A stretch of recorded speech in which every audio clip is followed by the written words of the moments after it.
بسم اللہ الرحمن الرحیم۔ حضرت عائشہ صدیقہ رضی اللہ تعالیٰ عنہ فرماتی ہیں ایک عورت تھی اور اسے نبی پاک صلی اللہ تعالیٰ علیہ وسلم نے وہ کلمہ پڑھ کے مسلمان ہوئی، مدینہ طیبہ آ گئی تو حضور نے مسجد نبوی شریف میں اس کے لیے مکان ایک سادہ سا کمرہ ساتھ مسجد کے بنوا دیا، وہیں رہنے لگی۔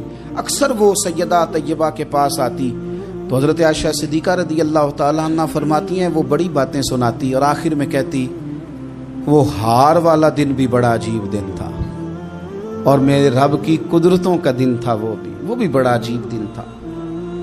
سیدہ عائشہ صدیقہ رضی اللہ تعالیٰ عنہ ایک دن فرمانے لگی کہ تو ہار والے دن کا بڑا ذکر کرتی ہے، وہ کیا دن تھا؟ تو خاتون کہنے لگی اماں جی وہ دن تھا جب میرے رب پر بھروسہ اور مضبوط ہو گیا، جس دن میرا اپنے رب پر توکل اور بڑھا، میرے ایمان میں یقین میں اور پختگی آئی۔ کہنے لگی میں ایک گھر کی کنیز تھی، نوکرانی تھی، اس گھر میں ایک بچی تھی جس کے پاس سونے چاندی ہیرے جواہرات کا ہار تھا۔ اس زمانے میں چمڑے کے اوپر لوگ ہیرے جواہرات لگاتے تھے، کئی دفعہ سرخ رنگ کے چمڑے پہ لگائے جاتے تھے، وہ بچی پہنتی تھی تو کہتی ہوں بچی کے اس نے اتار کے رکھا یا اس سے گرا وہ ہار تو چیل اسے اٹھا کے لے گئی گوشت سمجھ کے اور میرے سامنے اٹھا کے لے گئی۔ گھر والوں نے مجھ سے پوچھا، یہ بخاری میں موجود ہے، گھر والوں نے پوچھا مجھ سے کہ وہ ہار کہاں ہے تو میں نے کہا چیل اٹھا کے لے گئی۔ گھر میں کچھ چوری ہو جائے تو سب سے پہلا الزام کس پہ لگتا ہے؟ ملازمین پہ۔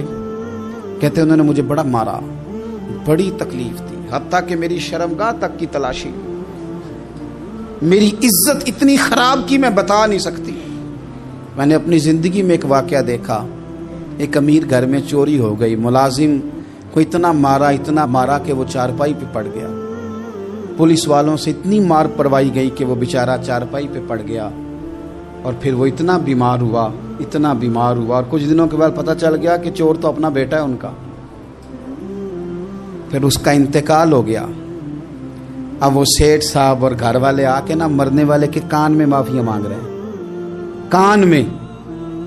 تو میں نے ان سے پھر کہا تھا کہ یہ تو اب چلا گیا ہے، تمہارا زور چلتا تھا نا تو تم نے قانون خریدا اور تم نے اسے جتنا ہو سکا تم نے اسے مار پڑوائی، تمہارے پاس جو عدالتیں تھی تم نے وہاں کاروائی کی، اب ایک عدالت قیامت کے دن لگے گی۔ یہ کمزور تھا نا، کچھ کر نہیں سکا۔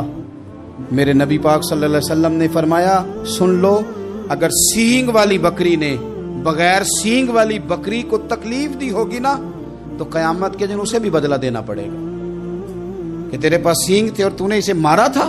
وہ خاتون عرض کرتی ہے سیدہ عائشہ کی خدمت میں کہ مجھے بڑا مارا، مجھے تکلیف دی، میں کہہ رہی تھی کہ میرے سامنے چیل لے گئی ہے پر وہ نہیں مان رہے تھے، اماں جی انہوں نے مجھے بڑا مارا۔